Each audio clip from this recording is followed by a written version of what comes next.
Bonjour à tout le monde. Le président de la République a parlé. Qu'est-ce qu'il a dit? Je vais essayer un peu de prendre un seul petit point, mais d'abord, il faut comprendre que ce discours du président de la République, il était très attendu sur le plan national, aussi bien sur le plan international, attendu pas seulement parce que ça coïncidait avec le 60e anniversaire de l'indépendance de la République démocratique du Congo, mais c'est parce que justement ce discours a été précédé par un climat politique très tendu. On se rappelle de la situation de trois propositions de loi Minaku Sakata portant sur la réforme de la justice, et on se rappelle également de cette brève interpellation du vice-premier ministre en charge de la justice, Maître Tounaya Kassende, et à cela il faut ajouter ces communiqués du premier ministre adressé au président de la République, un document, il faut le reconnaître, qui a fait l'effet d'une bombe politique.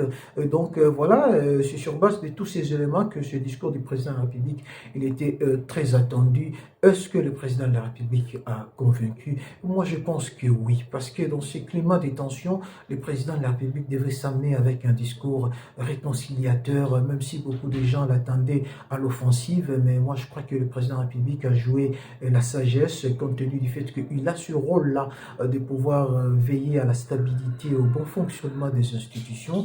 Donc vous allez comprendre que le président de la République ne pouvait que s'amener avec un discours réconciliateur. Déjà, lorsqu'il rappelle que lui, son engagement, il avait pris l'engagement de pouvoir œuvrer pour la réconciliation et de préserver la paix. Ça, c'est quelque chose de très important. Et il a rappelé qu'il n'y a pas de facteurs politiques qui puissent venir ébranler sa détermination à pouvoir travailler dans ce sens, et surtout à travailler pour l'instauration véritable d'un état de droit en République démocratique du Congo, du reste son cheval des batailles. Donc c'est déjà dans ce sens-là d'ailleurs qu'il a rappelé que les trois propositions des lois Minaku Sakata violaient la Constitution. En fait, il l'a dit parce que il a précisé que ces trois propositions-là ne visaient qu'à restreindre les pouvoirs reconnus au Conseil supérieur de la magistrature,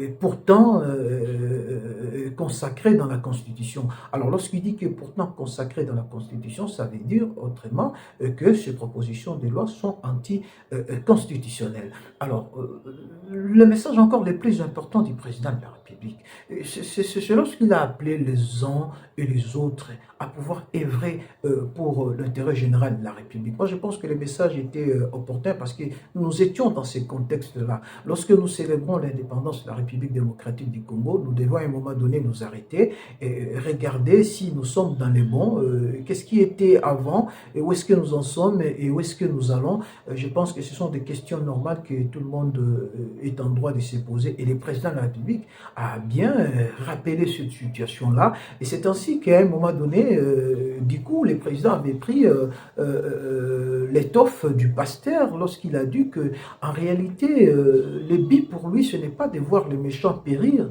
mais plutôt qu'ils changent afin qu'ils soient sauvés. Et ça, c'est un message fort. En réalité, ce que le président de la République a dit, c'est un appel à la repentance. C'est ça, c'est pas autre chose.